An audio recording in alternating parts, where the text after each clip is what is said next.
안녕하십니까, 책돈입니다. 오늘 소개해드릴 책은 꿀잠의 과학입니다. 저자는 김유겸, 이유진, 최승홍, 그리고 출판사는 위즈덤 하우스입니다. 저자가 총 3분인데요. 3분 다 서울대학교 교수를 역임하고 계신다고 합니다. 그럼 바로 본문을 보도록 하겠습니다. 꿀잠을 자려면 생각부터 바꿔야 한다. 월요일 아침부터 피곤한가? 왠지 머리가 맑지 않은 느낌인가? 목 뒤는 뻐근하고 몸이 찌뿌둥한가? 얘라고 답했다고 한숨 쉬지 마시라. 혼자만 그런 것이 아니다. 우리나라 사람들 대부분이 이런 몸 상태로 원래 그러려니 하며 살아간다. 그런데 도대체 왜 우리 사회는 모두가 피로에 절어 살까? 가장 큰 이유는 바로 잠 때문이다. 잠만 잘 자도 많은 부분이 해결되는데 알면서도 잘 못 잔다.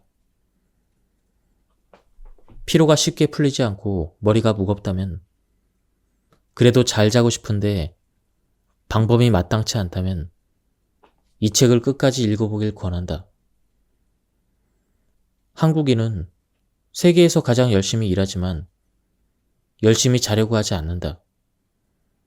잘 자는 일은 공부하고 업무 성과를 내는 것처럼 어렵지만 노력이 필요한 일이다.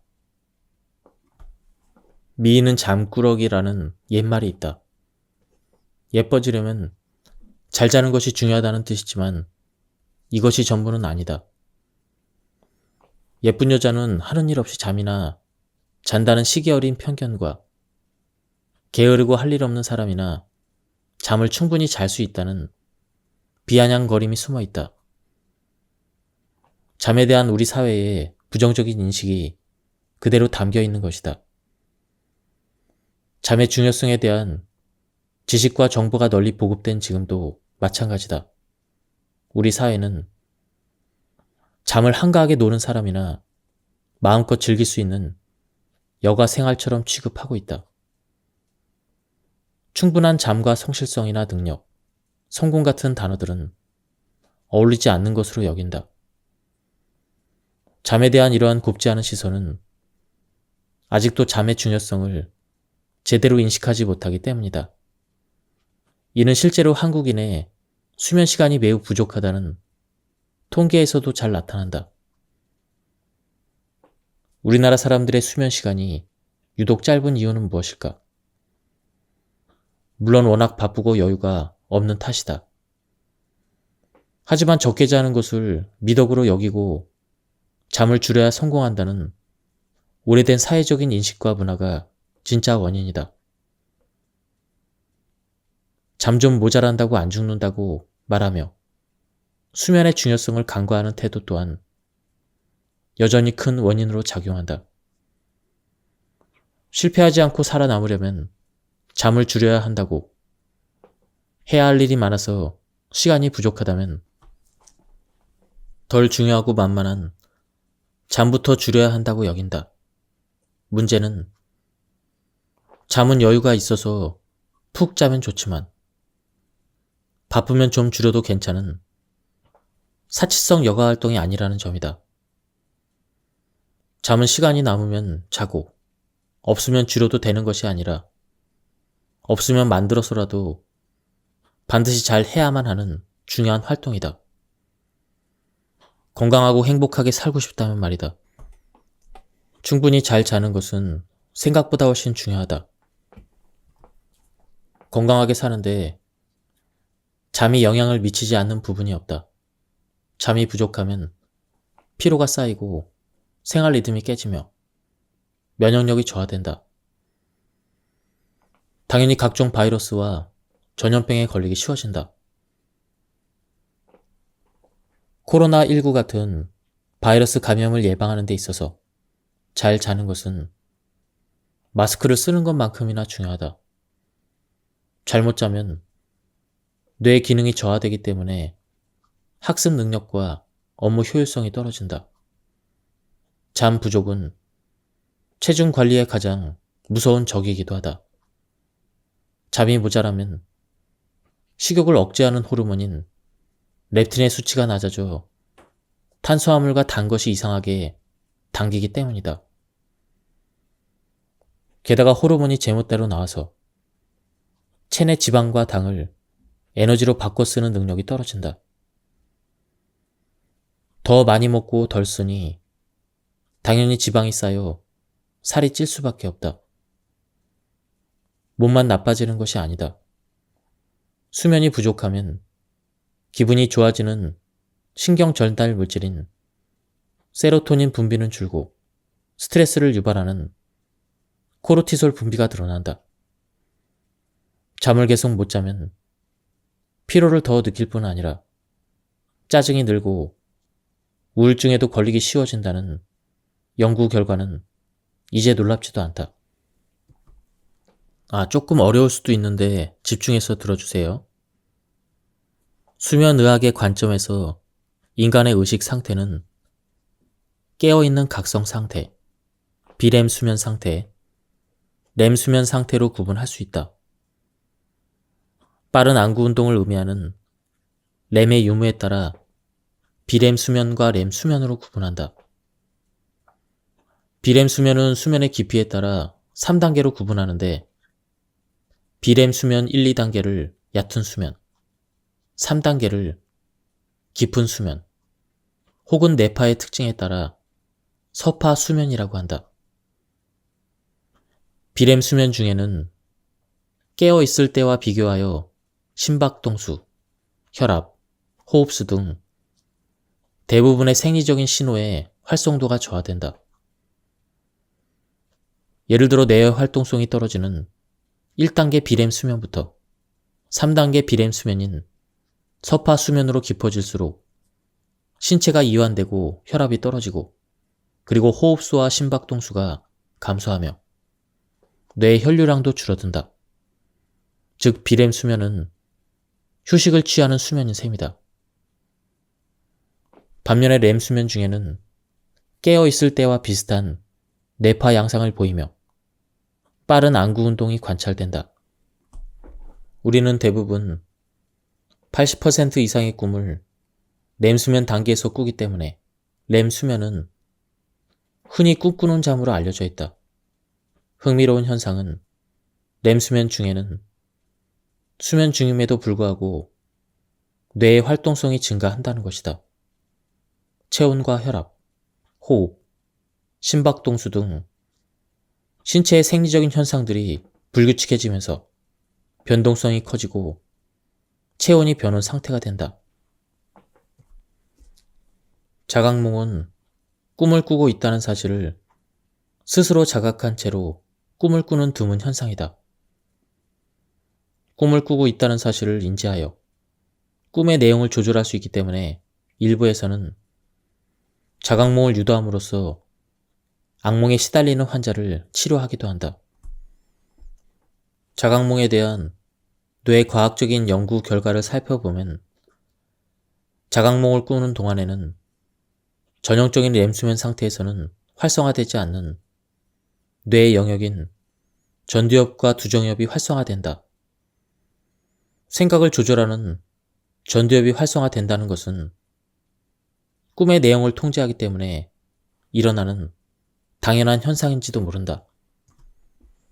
이런 자각몽이 우리 젊은이들 사이에서는 꿈의 내용을 조절해서 욕구를 실현하거나 길몽을 꾸려는 방법으로 유행하고 있는 것이다. 꿈을 꾼 뒤에 기분이 좋을 수는 있겠다. 하지만 꿈은 꿈일 뿐. 당장의 위로가 될 수는 있으나 길몽을 꾼다고 해서 좋은 일이 일어날 리는 만무하다. 어려운 현실에서 좌절과 고통을 잊으려는 이 시대의 사람들의 쓸쓸한 단면인 것이다. 잠자는 도중에 정신은 깨어났으나 몸을 움직일 수 없는 과이 눌림이라고도 하는 수면마비 현상도 렘 수면의 이상 현상이다. 몸이 마비된 렘 수면 상태에서 의식은 각성 상태에 있는 것으로 수면이 아주 부족한 사람이나 성장기 청소년들 누구나 경험할 수 있다. 하지만 이런 일이 자주 반복되거나 수면을 방해한다면 전문가에게 문의해야 한다. 우리는 왜 꿈을 꾸는가? 꿈은 하룻밤의 치료와 같다라고 한 수면의학자 매튜 워커의 말처럼 꿈은 몇 가지 중요한 기능을 한다. 먼저 우리의 뇌는 꿈꾸는 잠인 렘수면에서 감정을 처리한다. 렘수면 중에 뇌의 당대사를 보려고 PET 검사를 했는데 감정 조절을 담당하는 영역이 활성화되었다. 즉, 낮에 경험한 감정 기억들을 꿈을 꾸면서 처리하는 것이다. 트라우마 같은 아픈 감정과 기억들도 매일 잠과 꿈을 통해 감정이라는 거추장스러운 겉옷을 벗어버리게 된다. 그래서 시간이 지나서 다시 떠올려 보았을 때는 감정이 어느 정도 사라진 중립적인 사건에 대한 기억만 남게 되는 것이다. 뿐만 아니라 인지 기능에서도 꿈은 중요한 역할을 한다. 우리는 꿈꾸는 동안 암묵 기억을 굳게 형성한다. 암묵 기억이란 예를 들면 자전거를 타거나 운전을 하는 등 생각하지 않아도 자동적으로 반응하는 몸으로 익힌 기억을 의미한다. 잠들기 전에 학습했던 내용을 꿈에서 다시 반복한다는 주장도 있고, 자기 전에 학습할 때 활성화되었던 뇌 신경회로가 그날 밤 렘수면 단계에서 똑같은 위치에서 똑같은 순서로 다시 활성화된다는 보고도 있다. 낮에 정보 처리할 때 활성화되었던 신경망을 꿈을 꾸면서 강화하고 통합하며 어떤 경우에는 다시 복구한다는 것이다. 또한 꿈은 창의성을 향상시킨다. 매튜 워커의 연구에서 꿈꾸는 잠을 잤을 때가 그렇지 않았을 때보다 창조적인 문제 해결 능력이 향상되었다는 보고가 있었다. 그럼 본격적으로 건강한 수면 습관을 갖기 위해서 중요한 요소들을 한번 보도록 하겠습니다. 첫째, 규칙적인 수면 시간을 가진다. 불면증이란 충분한 시간이 있음에도 잠을 잘 자지 못하는 것이다. 바쁜 일상으로 잠이 부족한 수면 부족과는 구분이 된다. 불면증이 있다면 자려고 노력하면서 침상에서 많은 시간을 보내는 것이 오히려 불면증을 악화시키고 만성화시킬 수가 있다. 규칙적인 수면 리듬, 특히 정해진 이른 시간에 기상하는 것은 그 자체만으로도 불면증에 대한 치료 효과가 있다. 열대야 등으로 숙면이 어려운 여름철이라 할지라도 규칙적인 생활은 잠의 보약이다. 하루의 기준은 기상 시간이다. 하지만 많은 불면증 환자들은 밤에 잠자리에 드는 시간 혹은 잠드는 시간을 하루의 기준으로 삼는다. 예를 들어, 나는 밤 11시에 침상으로 갔는데 새벽 4시나 되어서 잠이 든 것 같아서 밤에 잠을 못 잤으니까 오전 9시까지는 누워 있어야겠다. 이렇게 말하는 식이다. 밤을 꼴딱 샜건 2시간을 잤건 숙면을 취했건 간에 오전 7시처럼 정해진 시간에 기상을 해야 한다. 잘 수 있는 힘은 아침에 일어나면서부터 저녁까지 시간이 지날수록 점차 커지게 된다. 오전 10시에 일어나는 사람과 오전 7시에 일어나는 사람 중 누가 그날 11시에 더 졸리겠는가? 둘째, 햇빛을 보는 운동을 하라. 운동은 깊은 잠을 자게 만드는 효과가 있지만 취침 직전에 격렬한 운동을 하면 오히려 우리 몸과 마음이 흥분하여 잠이 달아나기 쉬워진다. 잠을 자려는 목적이라면 해가 있을 때 운동하는 것이 좋다. 적어도 취침 4시간에서 6시간 전에는 운동을 끝내고 몸을 이완시키면서 쉬다가 잠자리에 드는 것이 좋다. 여름철 한낮은 지나치게 더우니까 아침 출근길에 햇빛을 보며 걸어서 출근하는 것도 좋은 방법 중 하나이다. 빛이 눈으로 들어와 뇌에 전달되어 일주기 리듬을 잡아주므로 모자는 쓰되 선글라스는 끼지 말고 햇볕을 쬐며 오전에 30분 정도 걷는 것이 아주 좋다. 셋째, 가급적 낮잠을 피한다. 밤에 못 잤으니 낮에라도 자야겠다고 낮잠을 자면 밤에 잘 수 있는 힘이 떨어진다. 너무 졸려서 낮잠을 잘 수밖에 없다면 30분 이내로 잠깐 조는 정도의 짧은 낮잠을 자고 일어나는 것이 좋다. 넷째, 술을 줄여야 한다. 흔히 술이 잠자는데 도움이 되는 것으로 오해하는 경우가 있다. 그런데 술은 잠이 드는 것은 돕지만 깊은 잠에서 자꾸 깨게 만들어 전체적으로는 수면의 질을 떨어뜨린다. 술을 마시고 자다가 술이 깨면서 잠도 같이 깨어 다시 잠들지 못하고 가슴만 두근거렸던 경험이 있을 것이다. 이는 매우 흔한 일이다. 술이 깨면서 교감 신경계가 오히려 항진되어 나타나는 현상이다. 또한 여름철의 야간 음주는 체온을 높이고 탈수를 일으키며 편안하게 자지 못하게 할 뿐 아니라 알코올의 작용으로 잠을 자주 깨게 만들어 숙면을 방해한다. 다섯째, 카페인 섭취와 흡연을 줄이자.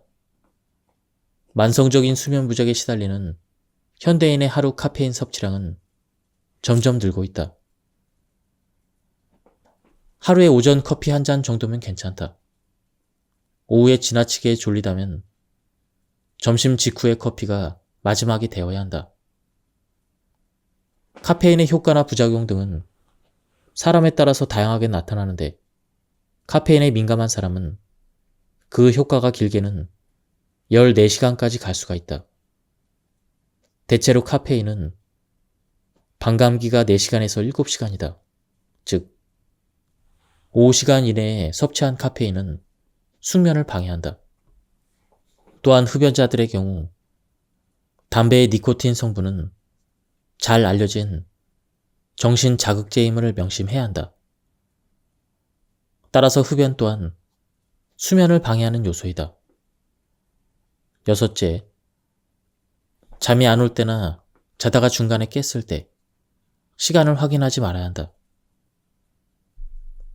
지금까지 잔 시간과 앞으로 잘 시간을 계산하는 과정에서 뇌는 더욱 각성이 되고 자야 한다는 조급한 마음에 더욱 잠들기가 어려워진다.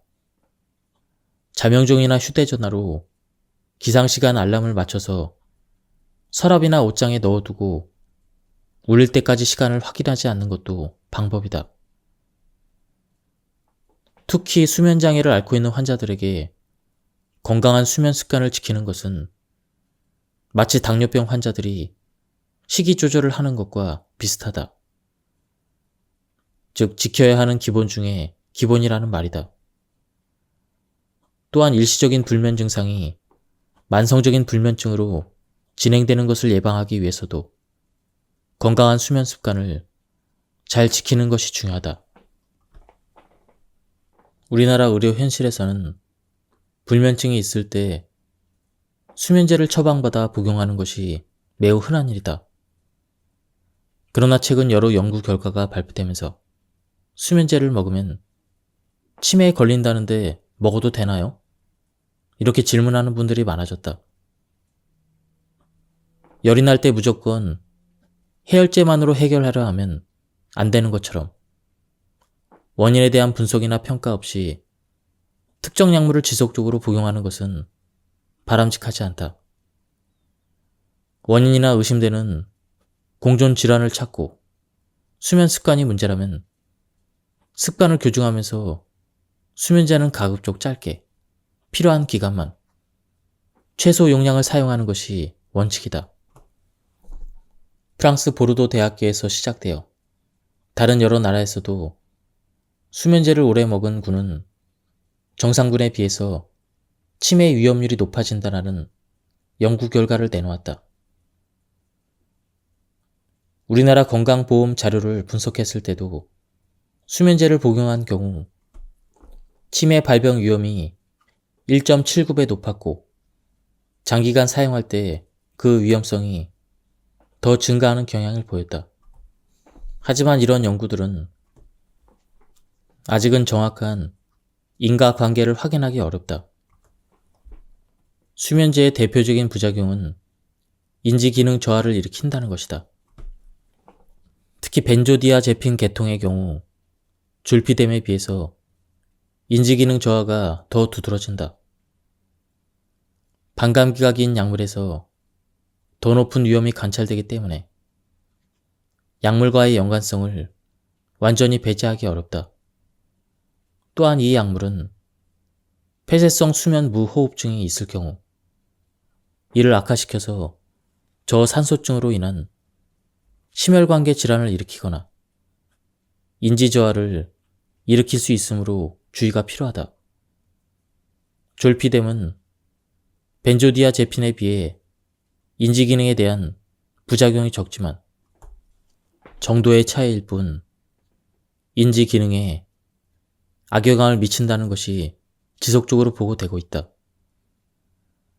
특히 복용 후에 잠자기 전까지 약 1% 정도의 전향성 기억 상실을 일으킨다고 알려져 있다. 약을 복용한 뒤에 어떤 이야기를 하거나 행동을 했는데 잠에서 깬 다음에는 이를 기억하지 못한다는 것이다. 이때 하는 행동은 음식을 먹는 것과 연관된 경우가 많이 있다. 졸피뎀 복용 뒤에 냉장고에서 음식을 꺼내 많은 양을 먹거나 집 밖으로 나가 음식을 사 먹는 등의 복잡한 행동을 하기도 한다. 따라서 작은 부분이라도 기억상실 증상을 보이는 경우에는 졸피뎀 복용을 중단해야 한다. 특히 술과 수면제를 함께 복용하는 것은 이런 인지장애의 위험을 높이고 수면 무호흡의 위험을 배로 증가시킬 수가 있다. 또한 새벽녘에 잠이 안 온다며 수면제를 복용하고 아침에 일찍 일어나 완전히 각성이 되기 전에 인지기능이 저하된 상태에서 운전하는 것은 위험천만한 행동이다. 수면제는 가급적 최소한의 용량을 단기간만 사용해야 한다. 뇌 청소를 담당하는 글림파틱 시스템. 글림파틱 시스템이란 쉽게 말해서 뇌와 척수로 구성된 중추신경계에서 발생하는 대사성 폐기물을 처리하는 시스템이라고 할 수가 있다. 뇌에 쌓인 노폐물 제거에 있어서 글림파틱 시스템이 가장 큰 역할을 한다. 우리가 잠을 잘 때 글림파틱 시스템의 뇌 청소 작용이 활발하게 이루어진다. 특히 깊은 수면 단계인 3단계 서파 수면에서 더 확연하게 나타난다. 서파 수면 시에는 뇌 간질 공간이 확장되면서 글림파틱 흐름이 증가하게 되는데 이로 인해 뇌 청소 작용 또한 확연하게 증가하는 것으로 나타났다. 나이가 들면 특히 서파가 나타나는 수면이 감소하게 되는데 이 때문에 글림파틱 시스템의 뇌 청소 작용 또한 나이가 들수록 감소된다고 할 수가 있다. 노화를 막을 수는 없다. 하지만 노화로 인해 뇌 청소 작용이 감소하는 현상을 막을 수는 없을까? 나는 이 책에서 뇌 건강을 위해 우리 모두가 스스로 할 수 있는 몇 가지 방법을 제안하고자 한다.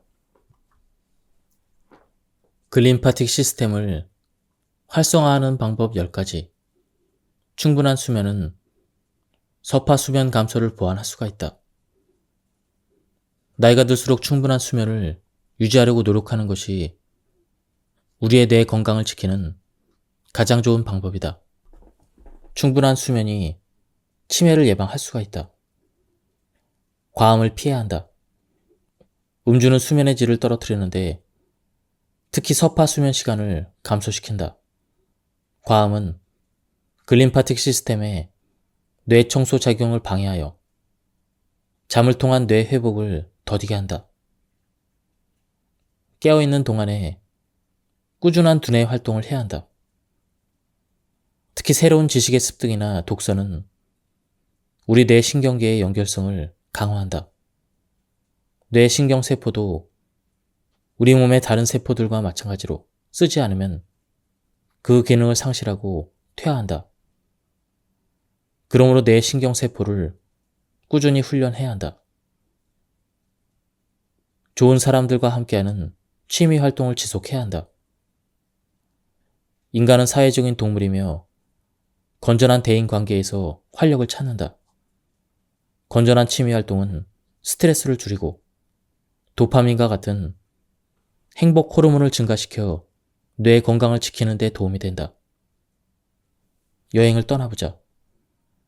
여행은 새로운 장소와 문화를 경험할 수 있는 특별한 체험이며 우리 뇌에 긍정적인 자극을 주는 좋은 방법이다.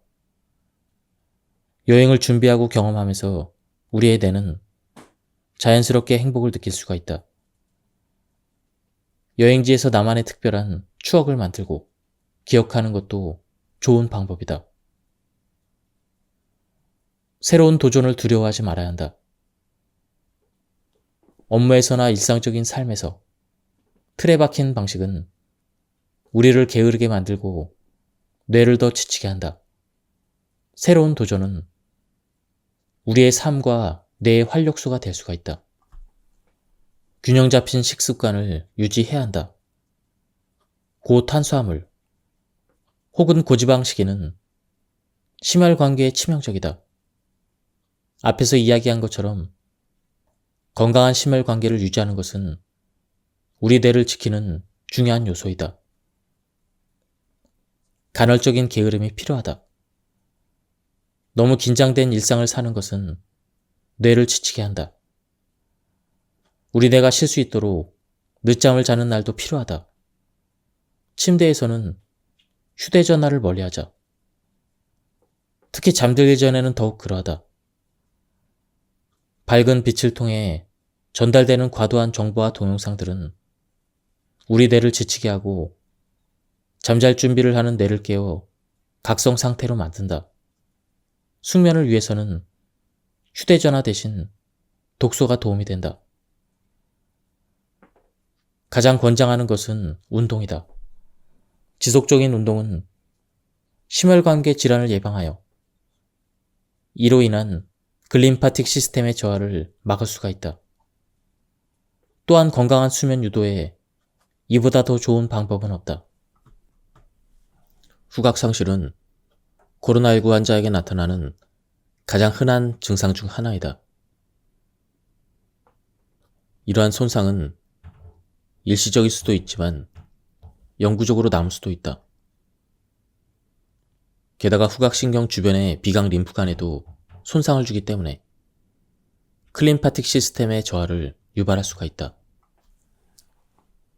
코로나19에 의한 클림파틱 시스템의 저하는 여러 연구자들에 의해서 발표되었는데 흥미로운 연구 결과 중 하나는 감염 뒤에 두개골 내의 뇌척수액 배출 저하로 뇌척수액 상승이다.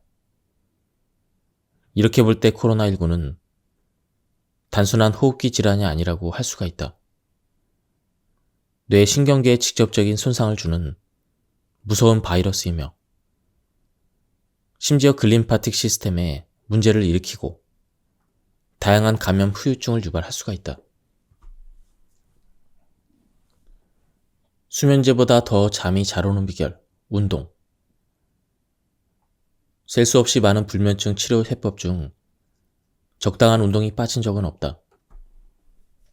그만큼 효과가 확실히 검증된 방법이라는 얘기다. 운동을 해서 지치면 회복하기 위해 자연스럽게 잠이 오는 것이 우리 몸의 생리적인 이치다. 정신노동에 찌들어 피곤한 것과 몸이 피곤한 것은 다르다. 충분히 움직여서 몸의 피로를 느끼게 만들어야 한다. 운동을 하면 짧은 시간에 골고루 몸을 쓸 수가 있다. 또 운동을 하면 수면 호르몬인 멜라토닌이 분비되는데 이는 운동의 필요성을 증명하는 의학적인 증거 중 하나이다. 운동은 엔돌핀을 증가시켜 스트레스와 긴장을 완화시켜주기 때문에 정신적으로 잠잘 준비가 되도록 돕는다. 적당한 운동이 쉽게 잠들게 해줄 뿐만 아니라 더 깊게 잘 수 있도록 도와준다는 것은 많은 스포츠 의학 연구 결과를 통해 확인할 수가 있다. 운동은 수면의 양과 질을 모두 높여준다. 잠을 잘 자는데 운동만큼 싸고 잘 듣는 보약도 없다. 운동은 수면의 양과 질을 향상시켜 통증을 줄여주는 간접 효과를 발휘하기도 한다. 수면과 통증은 서로 밀접하게 영향을 주고받는다. 질 좋은 수면은 피로 해소를 도울 뿐만 아니라 몸에서 만드는 진통제라고 불리는 엔돌핀과 같은 호르몬 분비를 촉진시키기 때문이다. 잠을 잘 자기 위한 운동 시간은 3분이면 된다. 하기 싫은 운동을 30분 넘게 해야 되는 것이 부담스럽고 도저히 시간이 안 나서 덜 바빠질 때까지 운동을 미루고 있는 사람이라면 이제 고민하지 말자. 운동 시간 30분이 안 돼서 지방은 못 태우더라도 근육도 생기고 통증도 줄고 잠도 잘 올 테니 시간이 되는 대로 하고 싶은 만큼만 운동을 시작하자. 일단은 해보자. 퇴근 후에 씻기 전에 속는 셈 치고 팔 굽혀펴기 딱 10개만 해보자. 쓸데없는 30초나 낭비했다고 말하는 사람을 나는 본 적이 없다. 그래도 얼마나 운동을 해야 충분한 효과를 얻을 수 있는지 궁금할 것이다. 연구 결과를 종합해보면 하루 30분 이상 중간 강도의 운동을 하면 그날 저녁 수면의 질이 달라진다는 것이다. 30분 원칙이 전 국민의 건강상식이 된 데는 다 이유가 있다. 하지만 여전히 잠을 잘 자기 위한 운동은 3분으로 시작하는 것을 기억하기 바란다.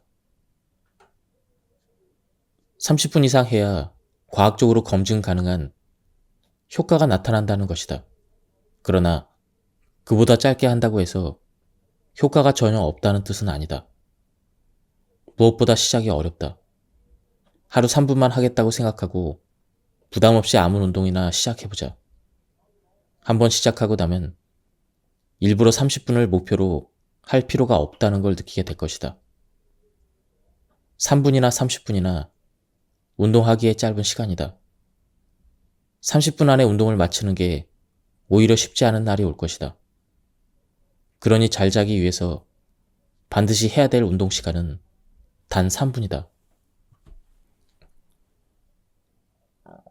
늦은 밤의 운동은 수면에 해로울까? 그렇다면 새벽 운동은 어떨까? 운동이 잠에 미치는 효과는 운동량보다는 타이밍에 달려있다. 하루 중 언제 운동하는 것이 숙면을 취하는 데 가장 좋을까? 우선 피해야 될 시각이 있다. 잘 때가 다 돼서 하는 운동은 당연히 잠을 쫓는다. 운동을 하면 몸에서 각성 호르몬인 엔돌핀이 나온다. 엔돌핀은 사람을 깨우는 뇌 활동을 하게 만든다. 게다가 운동은 심부체온을 끌어올린다. 심부체온에 따라 우리 몸은 잘 준비와 일어날 준비를 한다. 심부체온이 올라가는 것은 깨어나서 움직이라는 신호이다. 몸이 일어나라는 신호를 보내놓고 잠자리에 눕는다면 잠이 올 리가 없다. 운동은 잠자리에 들기 1시간 30분 전에 마치는 것이 좋다. 늦어도 잠자리에 들기 1시간 전까지는 운동을 끝내야 한다. 왜냐하면 엔돌핀이 자극한 뇌가 안정을 찾으려면 최소 1시간에서 1시간 30분이 필요하고 운동 후에 올라간 심부 체온은 30분에서 1시간 30분이 지나야 떨어지기 시작하기 때문이다. 꼭두 새벽이나 이른 아침은 잠을 잘 자려는 운동을 하기에 좋은 시간인가? 정답은 그렇다. 아침은 운동이 수면에 미치는 효과가 가장 큰 시간이다. 아침에 운동하면 오후, 특히 저녁 늦게 운동할 때보다 더 빨리 잠들며 자다가 덜 깨고 수면의 질도 높아진다. 이는 아침 운동이 부교감 신경계를 활성화시키기 때문이다. 부교감 신경계는 심박수와 소화 같은 무의식적인 기능을 조절한다. 부교감 신경계 활성화는 심박수를 낮추고 동공을 수축시키는 등 몸을 더 편안한 상태로 만들어준다. 아침 일찍 운동하면 우리 몸이 흥분을 가라앉힐 시간을 충분히 가지고 부교감 신경계를 제때 활성화시킬 수 있기 때문에 편안히 잠들 수가 있다. 햇볕을 쬐어 생체 시계를 맞추는 것도 아침 운동 효과가 높은 이유 중 하나이다. 운동은 반드시 한 번에 길게 해야 효과가 있는 것은 아니다. 틈 날 때마다 조금씩 나눠서 해도 여전히 건강에 도움이 된다. 웨이트 트레이닝을 반드시 30분 동안 10세트 이상 할 필요는 없다. 화장실에 가기 전에 팔 굽혀펴기 한 번, 점심을 먹고 책상에 앉기 전에 팔 운동 한 번, 오후에 나른할 때 팔 뒤꿈치 들기 한 번으로도 효과를 볼 수가 있다. 집에 들어가서 샤워하기 전에 앞서 소개한 홈 트레이닝을 가볍게 더해준다면 몸짱도 될 수가 있다.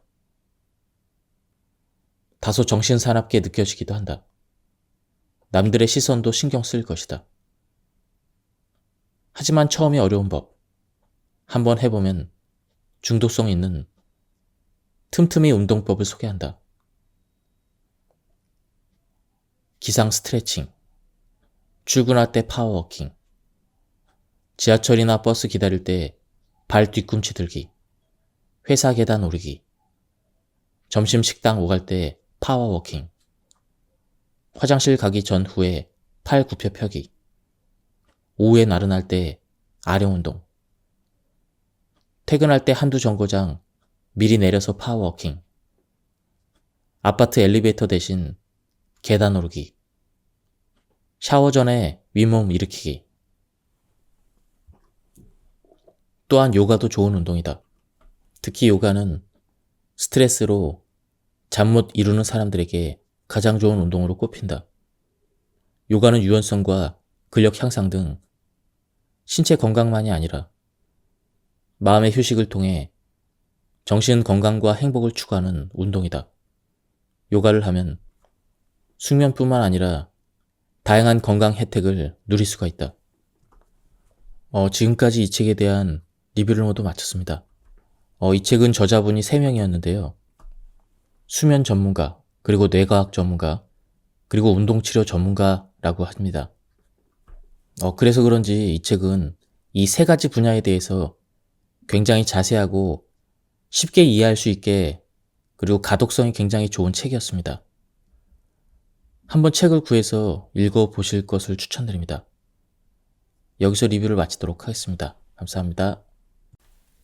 안녕하십니까, 책돈입니다. 오늘 소개해드릴 책은 꿀잠의 과학입니다. 저자는 김유겸, 이유진, 최승홍, 그리고 출판사는 위즈덤 하우스입니다. 저자가 총 3분인데요. 3분 다 서울대학교 교수를 역임하고 계신다고 합니다. 그럼 바로 본문을 보도록 하겠습니다. 꿀잠을 자려면 생각부터 바꿔야 한다. 월요일 아침부터 피곤한가? 왠지 머리가 맑지 않은 느낌인가? 목 뒤는 뻐근하고 몸이 찌뿌둥한가? 얘라고 답했다고 한숨 쉬지 마시라. 혼자만 그런 것이 아니다. 우리나라 사람들 대부분이 이런 몸 상태로 원래 그러려니 하며 살아간다. 그런데 도대체 왜 우리 사회는 모두가 피로에 절어 살까? 가장 큰 이유는 바로 잠 때문이다. 잠만 잘 자도 많은 부분이 해결되는데 알면서도 잘 못 잔다. 피로가 쉽게 풀리지 않고 머리가 무겁다면, 그래도 잘 자고 싶은데 방법이 마땅치 않다면 이 책을 끝까지 읽어보길 권한다. 한국인은 세계에서 가장 열심히 일하지만 열심히 자려고 하지 않는다. 잘 자는 일은 공부하고 업무 성과를 내는 것처럼 어렵지만 노력이 필요한 일이다. 미인은 잠꾸러기라는 옛말이 있다. 예뻐지려면 잘 자는 것이 중요하다는 뜻이지만 이것이 전부는 아니다. 예쁜 여자는 하는 일 없이 잠이나 잔다는 시기 어린 편견과 게으르고 할 일 없는 사람이나 잠을 충분히 잘 수 있다는 비아냥거림이 숨어 있다. 잠에 대한 우리 사회의 부정적인 인식이 그대로 담겨 있는 것이다. 잠의 중요성에 대한 지식과 정보가 널리 보급된 지금도 마찬가지다. 우리 사회는 잠을 한가하게 노는 사람이나 마음껏 즐길 수 있는 여가 생활처럼 취급하고 있다. 충분한 잠과 성실성이나 능력, 성공 같은 단어들은 어울리지 않는 것으로 여긴다. 잠에 대한 이러한 곱지 않은 시선은 아직도 잠의 중요성을 제대로 인식하지 못하기 때문이다. 이는 실제로 한국인의 수면 시간이 매우 부족하다는 통계에서도 잘 나타난다. 우리나라 사람들의 수면 시간이 유독 짧은 이유는 무엇일까? 물론 워낙 바쁘고 여유가 없는 탓이다. 하지만 적게 자는 것을 미덕으로 여기고 잠을 줄여야 성공한다는 오래된 사회적인 인식과 문화가 진짜 원인이다. 잠 좀 모자란다고 안 죽는다고 말하며 수면의 중요성을 간과하는 태도 또한 여전히 큰 원인으로 작용한다. 실패하지 않고 살아남으려면 잠을 줄여야 한다고, 해야 할 일이 많아서 시간이 부족하다면 덜 중요하고 만만한 잠부터 줄여야 한다고 여긴다. 문제는 잠은 여유가 있어서 푹 자면 좋지만 바쁘면 좀 줄여도 괜찮은 사치성 여가 활동이 아니라는 점이다. 잠은 시간이 남으면 자고 없으면 줄여도 되는 것이 아니라 없으면 만들어서라도 반드시 잘 해야만 하는 중요한 활동이다. 건강하고 행복하게 살고 싶다면 말이다. 충분히 잘 자는 것은 생각보다 훨씬 중요하다. 건강하게 사는데 잠이 영향을 미치지 않는 부분이 없다. 잠이 부족하면 피로가 쌓이고 생활 리듬이 깨지며 면역력이 저하된다. 당연히 각종 바이러스와 전염병에 걸리기 쉬워진다. 코로나19 같은 바이러스 감염을 예방하는 데 있어서 잘 자는 것은 마스크를 쓰는 것만큼이나 중요하다. 잘못 자면 뇌 기능이 저하되기 때문에 학습 능력과 업무 효율성이 떨어진다. 잠 부족은 체중 관리에 가장 무서운 적이기도 하다. 잠이 모자라면 식욕을 억제하는 호르몬인 렙틴의 수치가 낮아져 탄수화물과 단 것이 이상하게 당기기 때문이다. 게다가 호르몬이 제멋대로 나와서 체내 지방과 당을 에너지로 바꿔 쓰는 능력이 떨어진다. 더 많이 먹고 덜 쓰니 당연히 지방이 쌓여 살이 찔 수밖에 없다. 몸만 나빠지는 것이 아니다. 수면이 부족하면 기분이 좋아지는 신경 전달 물질인 세로토닌 분비는 줄고 스트레스를 유발하는 코르티솔 분비가 늘어난다. 잠을 계속 못 자면 피로를 더 느낄 뿐 아니라 짜증이 늘고 우울증에도 걸리기 쉬워진다는 연구 결과는 이제 놀랍지도 않다. 조금 어려울 수도 있는데 집중해서 들어주세요. 수면의학의 관점에서 인간의 의식 상태는 깨어있는 각성 상태, 비렘 수면 상태, 렘 수면 상태로 구분할 수 있다. 빠른 안구 운동을 의미하는 렘의 유무에 따라 비렘 수면과 렘 수면으로 구분한다. 비렘 수면은 수면의 깊이에 따라 3단계로 구분하는데 비렘 수면 1, 2단계를 얕은 수면, 3단계를 깊은 수면, 혹은 뇌파의 특징에 따라 서파 수면이라고 한다. 비렘 수면 중에는 깨어있을 때와 비교하여 심박동수, 혈압, 호흡수 등 대부분의 생리적인 신호의 활성도가 저하된다. 예를 들어 뇌의 활동성이 떨어지는 1단계 비렘 수면부터 3단계 비렘 수면인 서파 수면으로 깊어질수록 신체가 이완되고 혈압이 떨어지고 그리고 호흡수와 심박동수가 감소하며 뇌의 혈류량도 줄어든다. 즉 비렘 수면은 휴식을 취하는 수면인 셈이다. 반면에 렘 수면 중에는 깨어있을 때와 비슷한 뇌파 양상을 보이며 빠른 안구 운동이 관찰된다. 우리는 대부분 80% 이상의 꿈을 렘 수면 단계에서 꾸기 때문에 렘 수면은 흔히 꿈꾸는 잠으로 알려져 있다. 흥미로운 현상은 렘 수면 중에는 수면 중임에도 불구하고 뇌의 활동성이 증가한다는 것이다. 체온과 혈압, 호흡, 심박동수 등 신체의 생리적인 현상들이 불규칙해지면서 변동성이 커지고 체온이 변한 상태가 된다. 자각몽은 꿈을 꾸고 있다는 사실을 스스로 자각한 채로 꿈을 꾸는 드문 현상이다. 꿈을 꾸고 있다는 사실을 인지하여 꿈의 내용을 조절할 수 있기 때문에 일부에서는 자각몽을 유도함으로써 악몽에 시달리는 환자를 치료하기도 한다. 자각몽에 대한 뇌 과학적인 연구 결과를 살펴보면 자각몽을 꾸는 동안에는 전형적인 렘수면 상태에서는 활성화되지 않는 뇌의 영역인 전두엽과 두정엽이 활성화된다. 생각을 조절하는 전두엽이 활성화된다는 것은 꿈의 내용을 통제하기 때문에 일어나는 당연한 현상인지도 모른다. 이런 자각몽이 우리 젊은이들 사이에서는 꿈의 내용을 조절해서 욕구를 실현하거나 길몽을 꾸려는 방법으로 유행하고 있는 것이다. 꿈을 꾼 뒤의 기분이 좋을 수는 있겠다. 하지만 꿈은 꿈일 뿐. 당장의 위로가 될 수는 있으나 길몽을 꾼다고 해서 좋은 일이 일어날 리는 만무하다. 어려운 현실에서 좌절과 고통을 잊으려는 이 시대의 사람들의 쓸쓸한 단면인 것이다. 잠자는 도중에 정신은 깨어났으나 몸을 움직일 수 없는 과이 눌림이라고도 하는 수면마비 현상도 렘 수면의 이상 현상이다.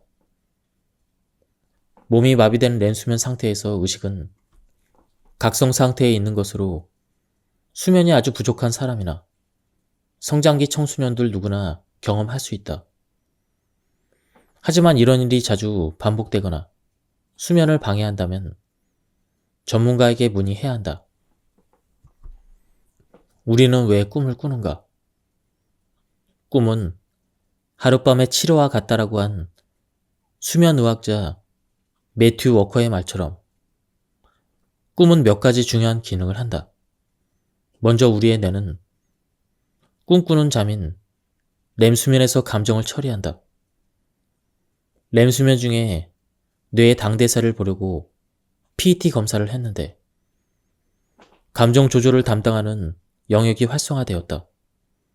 즉, 낮에 경험한 감정 기억들을 꿈을 꾸면서 처리하는 것이다. 트라우마 같은 아픈 감정과 기억들도 매일 잠과 꿈을 통해 감정이라는 거추장스러운 겉옷을 벗어버리게 된다.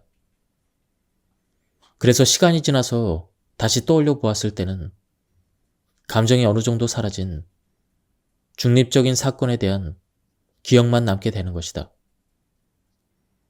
뿐만 아니라 인지 기능에서도 꿈은 중요한 역할을 한다. 우리는 꿈꾸는 동안 암묵 기억을 굳게 형성한다. 암묵 기억이란 예를 들면 자전거를 타거나 운전을 하는 등 생각하지 않아도 자동적으로 반응하는 몸으로 익힌 기억을 의미한다. 잠들기 전에 학습했던 내용을 꿈에서 다시 반복한다는 주장도 있고, 자기 전에 학습할 때 활성화되었던 뇌 신경회로가 그날 밤 렘수면 단계에서 똑같은 위치에서 똑같은 순서로 다시 활성화된다는 보고도 있다. 낮에 정보 처리할 때 활성화되었던 신경망을 꿈을 꾸면서 강화하고 통합하며 어떤 경우에는 다시 복구한다는 것이다. 또한 꿈은 창의성을 향상시킨다. 매튜 워커의 연구에서 꿈꾸는 잠을 잤을 때가 그렇지 않았을 때보다 창조적인 문제 해결 능력이 향상되었다는 보고가 있었다. 그럼 본격적으로 건강한 수면 습관을 갖기 위해서 중요한 요소들을 한번 보도록 하겠습니다. 첫째, 규칙적인 수면 시간을 가진다. 불면증이란 충분한 시간이 있음에도 잠을 잘 자지 못하는 것이다. 바쁜 일상으로 잠이 부족한 수면 부족과는 구분이 된다. 불면증이 있다면 자려고 노력하면서 침상에서 많은 시간을 보내는 것이 오히려 불면증을 악화시키고 만성화시킬 수가 있다. 규칙적인 수면 리듬, 특히 정해진 이른 시간에 기상하는 것은 그 자체만으로도 불면증에 대한 치료 효과가 있다. 열대야 등으로 숙면이 어려운 여름철이라 할지라도 규칙적인 생활은 잠의 보약이다. 하루의 기준은 기상 시간이다. 하지만 많은 불면증 환자들은 밤에 잠자리에 드는 시간 혹은 잠드는 시간을 하루의 기준으로 삼는다.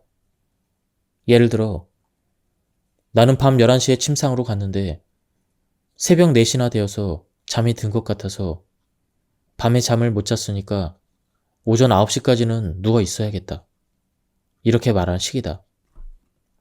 밤을 꼴딱 샜건 2시간을 잤건 숙면을 취했건 간에 오전 7시처럼 정해진 시간에 기상을 해야 한다. 잘 수 있는 힘은 아침에 일어나면서부터 저녁까지 시간이 지날수록 점차 커지게 된다. 오전 10시에 일어나는 사람과 오전 7시에 일어나는 사람 중 누가 그날 11시에 더 졸리겠는가? 둘째, 햇빛을 보는 운동을 하라. 운동은 깊은 잠을 자게 만드는 효과가 있지만 취침 직전에 격렬한 운동을 하면 오히려 우리 몸과 마음이 흥분하여 잠이 달아나기 쉬워진다. 잠을 자려는 목적이라면 해가 있을 때 운동하는 것이 좋다. 적어도 취침 4시간에서 6시간 전에는 운동을 끝내고 몸을 이완시키면서 쉬다가 잠자리에 드는 것이 좋다. 여름철 한낮은 지나치게 더우니까 아침 출근길에 햇빛을 보며 걸어서 출근하는 것도 좋은 방법 중 하나이다. 빛이 눈으로 들어와 뇌에 전달되어 일주기 리듬을 잡아주므로 모자는 쓰되 선글라스는 끼지 말고 햇볕을 쬐며 오전에 30분 정도 걷는 것이 아주 좋다. 셋째, 가급적 낮잠을 피한다. 밤에 못 잤으니 낮에라도 자야겠다고 낮잠을 자면 밤에 잘 수 있는 힘이 떨어진다.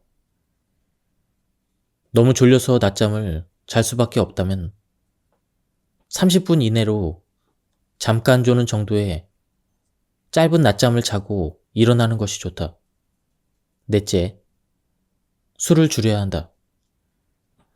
흔히 술이 잠자는데 도움이 되는 것으로 오해하는 경우가 있다. 그런데 술은 잠이 드는 것은 돕지만 깊은 잠에서 자꾸 깨게 만들어 전체적으로는 수면의 질을 떨어뜨린다. 술을 마시고 자다가 술이 깨면서 잠도 같이 깨어 다시 잠들지 못하고 가슴만 두근거렸던 경험이 있을 것이다. 이는 매우 흔한 일이다. 술이 깨면서 교감 신경계가 오히려 항진되어 나타나는 현상이다. 또한 여름철의 야간 음주는 체온을 높이고 탈수를 일으키며 편안하게 자지 못하게 할 뿐 아니라 알코올의 작용으로 잠을 자주 깨게 만들어 숙면을 방해한다. 다섯째, 카페인 섭취와 흡연을 줄이자. 만성적인 수면 부족에 시달리는 현대인의 하루 카페인 섭취량은 점점 늘고 있다. 하루에 오전 커피 한 잔 정도면 괜찮다. 오후에 지나치게 졸리다면 점심 직후의 커피가 마지막이 되어야 한다. 카페인의 효과나 부작용 등은 사람에 따라서 다양하게 나타나는데 카페인에 민감한 사람은 그 효과가 길게는 14시간까지 갈 수가 있다. 대체로 카페인은 반감기가 4시간에서 7시간이다. 즉, 5시간 이내에 섭취한 카페인은 숙면을 방해한다.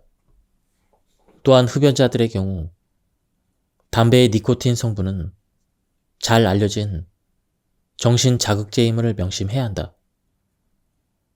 따라서 흡연 또한 수면을 방해하는 요소이다. 여섯째, 잠이 안 올 때나 자다가 중간에 깼을 때 시간을 확인하지 말아야 한다. 지금까지 잔 시간과 앞으로 잘 시간을 계산하는 과정에서 뇌는 더욱 각성이 되고 자야 한다는 조급한 마음에 더욱 잠들기가 어려워진다. 자명종이나 휴대전화로 기상시간 알람을 맞춰서 서랍이나 옷장에 넣어두고 울릴 때까지 시간을 확인하지 않는 것도 방법이다. 특히 수면장애를 앓고 있는 환자들에게 건강한 수면 습관을 지키는 것은 마치 당뇨병 환자들이 식이 조절을 하는 것과 비슷하다. 즉, 지켜야 하는 기본 중에 기본이라는 말이다. 또한 일시적인 불면 증상이 만성적인 불면증으로 진행되는 것을 예방하기 위해서도 건강한 수면 습관을 잘 지키는 것이 중요하다. 우리나라 의료 현실에서는 불면증이 있을 때 수면제를 처방받아 복용하는 것이 매우 흔한 일이다. 그러나 최근 여러 연구 결과가 발표되면서 수면제를 먹으면 치매에 걸린다는데 먹어도 되나요? 이렇게 질문하는 분들이 많아졌다. 열이 날 때 무조건 해열제만으로 해결하려 하면 안 되는 것처럼 원인에 대한 분석이나 평가 없이 특정 약물을 지속적으로 복용하는 것은 바람직하지 않다. 원인이나 의심되는 공존 질환을 찾고 수면 습관이 문제라면 습관을 교정하면서 수면제는 가급적 짧게 필요한 기간만 최소 용량을 사용하는 것이 원칙이다.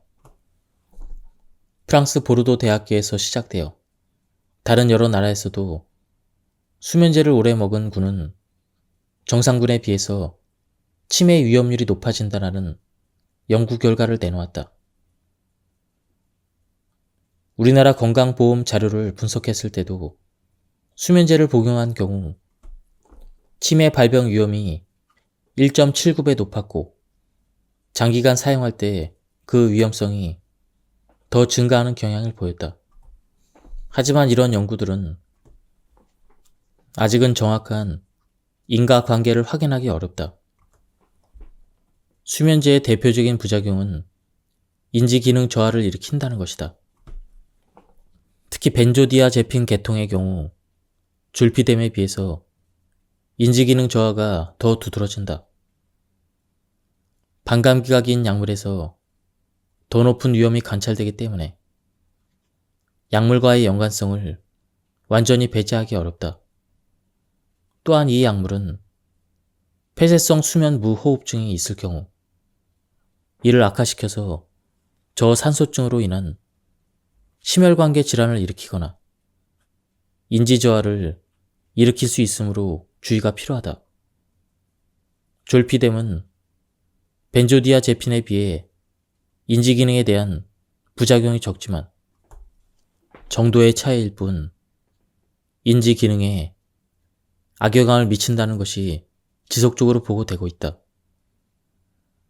특히 복용 후에 잠자기 전까지 약 1% 정도의 전향성 기억 상실을 일으킨다고 알려져 있다. 약을 복용한 뒤에 어떤 이야기를 하거나 행동을 했는데 잠에서 깬 다음에는 이를 기억하지 못한다는 것이다. 이때 하는 행동은 음식을 먹는 것과 연관된 경우가 많이 있다. 졸피뎀 복용 뒤에 냉장고에서 음식을 꺼내 많은 양을 먹거나 집 밖으로 나가 음식을 사 먹는 등의 복잡한 행동을 하기도 한다. 따라서 작은 부분이라도 기억상실 증상을 보이는 경우에는 졸피뎀 복용을 중단해야 한다.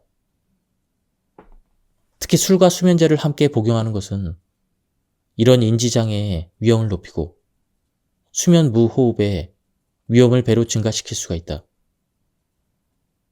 또한 새벽녘에 잠이 안 온다며 수면제를 복용하고 아침에 일찍 일어나 완전히 각성이 되기 전에 인지기능이 저하된 상태에서 운전하는 것은 위험천만한 행동이다. 수면제는 가급적 최소한의 용량을 단기간만 사용해야 한다. 뇌 청소를 담당하는 글림파틱 시스템. 글림파틱 시스템이란 쉽게 말해서 뇌와 척수로 구성된 중추신경계에서 발생하는 대사성 폐기물을 처리하는 시스템이라고 할 수가 있다. 뇌에 쌓인 노폐물 제거에 있어서 글림파틱 시스템이 가장 큰 역할을 한다. 우리가 잠을 잘 때 글림파틱 시스템의 뇌 청소 작용이 활발하게 이루어진다. 특히 깊은 수면 단계인 3단계 서파 수면에서 더 확연하게 나타난다.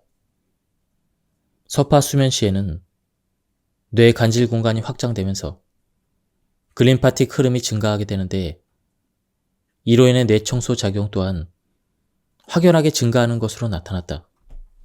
나이가 들면 특히 서파가 나타나는 수면이 감소하게 되는데 이 때문에 글림파틱 시스템의 뇌 청소 작용 또한 나이가 들수록 감소된다고 할 수가 있다. 노화를 막을 수는 없다. 하지만 노화로 인해 뇌 청소 작용이 감소하는 현상을 막을 수는 없을까? 나는 이 책에서 뇌 건강을 위해 우리 모두가 스스로 할 수 있는 몇 가지 방법을 제안하고자 한다. 글림파틱 시스템을 활성화하는 방법 10가지. 충분한 수면은 서파 수면 감소를 보완할 수가 있다. 나이가 들수록 충분한 수면을 유지하려고 노력하는 것이 우리의 뇌 건강을 지키는 가장 좋은 방법이다. 충분한 수면이 치매를 예방할 수가 있다. 과음을 피해야 한다. 음주는 수면의 질을 떨어뜨리는데 특히 서파 수면 시간을 감소시킨다. 과음은 글림파틱 시스템의 뇌 청소 작용을 방해하여 잠을 통한 뇌 회복을 더디게 한다. 깨어있는 동안에 꾸준한 두뇌 활동을 해야 한다. 특히 새로운 지식의 습득이나 독서는 우리 뇌 신경계의 연결성을 강화한다. 뇌 신경세포도 우리 몸의 다른 세포들과 마찬가지로 쓰지 않으면 그 기능을 상실하고 퇴화한다. 그러므로 뇌 신경세포를 꾸준히 훈련해야 한다. 좋은 사람들과 함께하는 취미 활동을 지속해야 한다. 인간은 사회적인 동물이며 건전한 대인 관계에서 활력을 찾는다. 건전한 취미 활동은 스트레스를 줄이고 도파민과 같은 행복 호르몬을 증가시켜 뇌 건강을 지키는 데 도움이 된다. 여행을 떠나보자. 여행은 새로운 장소와 문화를 경험할 수 있는 특별한 체험이며 우리 뇌에 긍정적인 자극을 주는 좋은 방법이다. 여행을 준비하고 경험하면서 우리의 뇌는 자연스럽게 행복을 느낄 수가 있다. 여행지에서 나만의 특별한 추억을 만들고 기억하는 것도 좋은 방법이다. 새로운 도전을 두려워하지 말아야 한다. 업무에서나 일상적인 삶에서 틀에 박힌 방식은 우리를 게으르게 만들고 뇌를 더 지치게 한다. 새로운 도전은 우리의 삶과 뇌의 활력소가 될 수가 있다. 균형 잡힌 식습관을 유지해야 한다. 고탄수화물 혹은 고지방 식이는 심혈관계에 치명적이다. 앞에서 이야기한 것처럼 건강한 심혈관계를 유지하는 것은 우리 뇌를 지키는 중요한 요소이다. 간헐적인 게으름이 필요하다. 너무 긴장된 일상을 사는 것은 뇌를 지치게 한다. 우리 뇌가 쉴 수 있도록 늦잠을 자는 날도 필요하다. 침대에서는 휴대전화를 멀리하자. 특히 잠들기 전에는 더욱 그러하다. 밝은 빛을 통해 전달되는 과도한 정보와 동영상들은 우리 뇌를 지치게 하고 잠잘 준비를 하는 뇌를 깨워 각성 상태로 만든다. 숙면을 위해서는 휴대전화 대신 독서가 도움이 된다. 가장 권장하는 것은 운동이다. 지속적인 운동은 심혈관계 질환을 예방하여 이로 인한 글림파틱 시스템의 저하를 막을 수가 있다. 또한 건강한 수면 유도에 이보다 더 좋은 방법은 없다. 후각상실은 코로나19 환자에게 나타나는 가장 흔한 증상 중 하나이다. 이러한 손상은 일시적일 수도 있지만 영구적으로 남을 수도 있다. 게다가 후각신경 주변의 비강 림프관에도 손상을 주기 때문에 클림파틱 시스템의 저하를 유발할 수가 있다. 코로나19에 의한 클림파틱 시스템의 저하는 여러 연구자들에 의해서 발표되었는데 흥미로운 연구 결과 중 하나는 감염 뒤에 두개골 내의 뇌척수액 배출 저하로 뇌척수액 상승이다. 이렇게 볼 때 코로나19는 단순한 호흡기 질환이 아니라고 할 수가 있다. 뇌 신경계에 직접적인 손상을 주는 무서운 바이러스이며 심지어 글림파틱 시스템에 문제를 일으키고 다양한 감염 후유증을 유발할 수가 있다. 수면제보다 더 잠이 잘 오는 비결, 운동. 셀 수 없이 많은 불면증 치료 해법 중 적당한 운동이 빠진 적은 없다. 그만큼 효과가 확실히 검증된 방법이라는 얘기다. 운동을 해서 지치면 회복하기 위해 자연스럽게 잠이 오는 것이 우리 몸의 생리적인 이치다. 정신노동에 찌들어 피곤한 것과 몸이 피곤한 것은 다르다. 충분히 움직여서 몸의 피로를 느끼게 만들어야 한다. 운동을 하면 짧은 시간에 골고루 몸을 쓸 수가 있다. 또 운동을 하면 수면 호르몬인 멜라토닌이 분비되는데 이는 운동의 필요성을 증명하는 의학적인 증거 중 하나이다. 운동은 엔돌핀을 증가시켜 스트레스와 긴장을 완화시켜주기 때문에 정신적으로 잠잘 준비가 되도록 돕는다. 적당한 운동이 쉽게 잠들게 해줄 뿐만 아니라 더 깊게 잘 수 있도록 도와준다는 것은 많은 스포츠 의학 연구 결과를 통해 확인할 수가 있다. 운동은 수면의 양과 질을 모두 높여준다. 잠을 잘 자는데 운동만큼 싸고 잘 듣는 보약도 없다. 운동은 수면의 양과질을 향상시켜 통증을 줄여주는 간접 효과를 발휘하기도 한다. 수면과 통증은 서로 밀접하게 영향을 주고받는다. 질 좋은 수면은 피로 해소를 도울 뿐만 아니라 몸에서 만드는 진통제라고 불리는 엔돌핀과 같은 호르몬 분비를 촉진시키기 때문이다. 잠을 잘 자기 위한 운동 시간은 3분이면 된다. 하기 싫은 운동을 30분 넘게 해야 되는 것이 부담스럽고 도저히 시간이 안 나서 덜 바빠질 때까지 운동을 미루고 있는 사람이라면 이제 고민하지 말자. 운동 시간 30분이 안 돼서 지방은 못 태우더라도 근육도 생기고 통증도 줄고 잠도 잘 올 테니 시간이 되는 대로 하고 싶은 만큼만 운동을 시작하자. 일단은 해보자. 퇴근 후에 씻기 전에 속는 셈 치고 팔 굽혀펴기 딱 10개만 해보자. 쓸데없는 30초나 낭비했다고 말하는 사람을 나는 본 적이 없다. 그래도 얼마나 운동을 해야 충분한 효과를 얻을 수 있는지 궁금할 것이다. 연구 결과를 종합해보면 하루 30분 이상 중간 강도의 운동을 하면 그날 저녁 수면의 질이 달라진다는 것이다. 30분 원칙이 전 국민의 건강상식이 된 데는 다 이유가 있다. 하지만 여전히 잠을 잘 자기 위한 운동은 3분으로 시작하는 것을 기억하기 바란다. 30분 이상 해야 과학적으로 검증 가능한 효과가 나타난다는 것이다. 그러나 그보다 짧게 한다고 해서 효과가 전혀 없다는 뜻은 아니다. 무엇보다 시작이 어렵다. 하루 3분만 하겠다고 생각하고 부담 없이 아무 운동이나 시작해보자. 한번 시작하고 나면 일부러 30분을 목표로 할 필요가 없다는 걸 느끼게 될 것이다. 3분이나 30분이나 운동하기에 짧은 시간이다.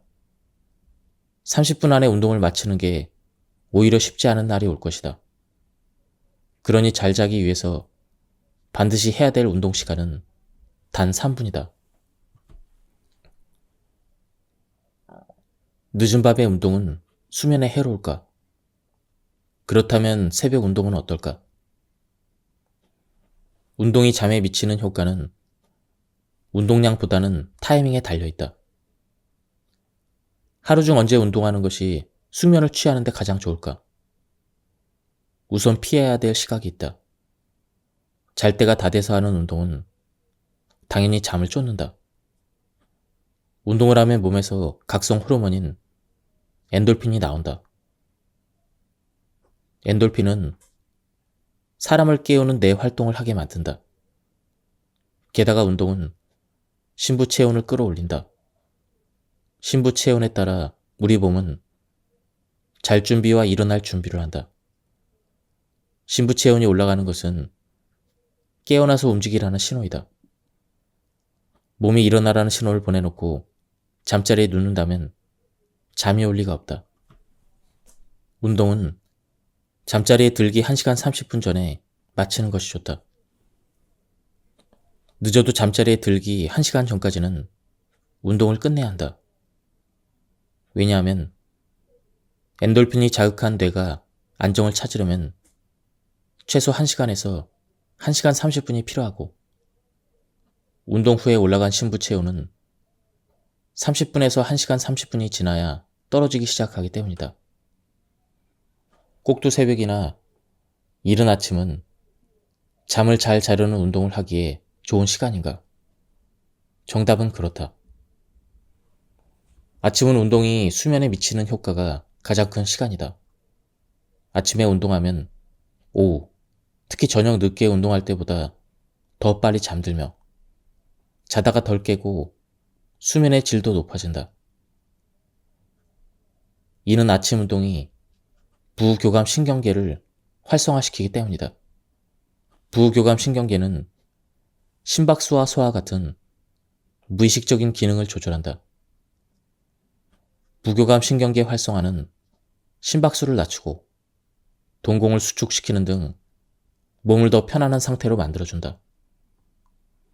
아침 일찍 운동하면 우리 몸이 흥분을 가라앉힐 시간을 충분히 가지고 부교감 신경계를 제때 활성화시킬 수 있기 때문에 편안히 잠들 수가 있다.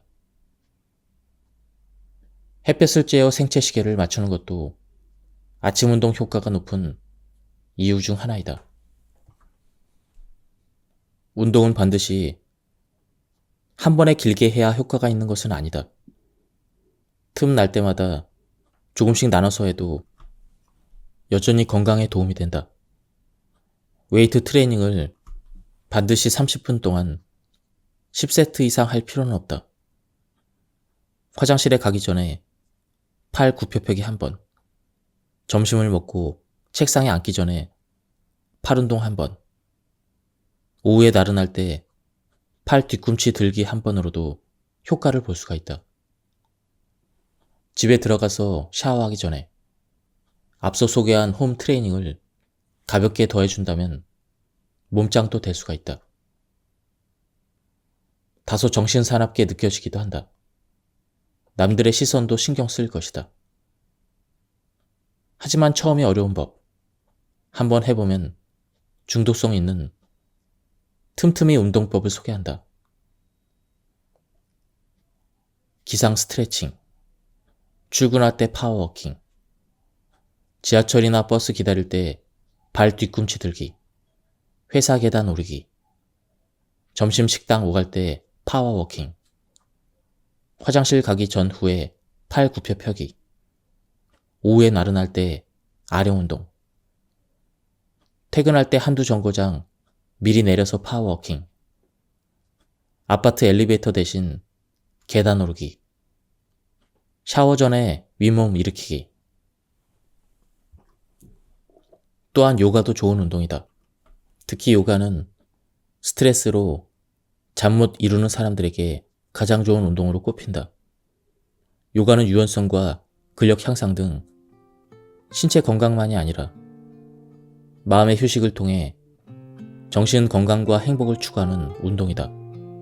요가를 하면 숙면뿐만 아니라 다양한 건강 혜택을 누릴 수가 있다. 지금까지 이 책에 대한 리뷰를 모두 마쳤습니다. 이 책은 저자분이 3명이었는데요. 수면 전문가, 그리고 뇌과학 전문가, 그리고 운동치료 전문가라고 합니다. 그래서 그런지 이 책은 이 3가지 분야에 대해서 굉장히 자세하고 쉽게 이해할 수 있게, 그리고 가독성이 굉장히 좋은 책이었습니다. 한번 책을 구해서 읽어보실 것을 추천드립니다. 여기서 리뷰를 마치도록 하겠습니다. 감사합니다.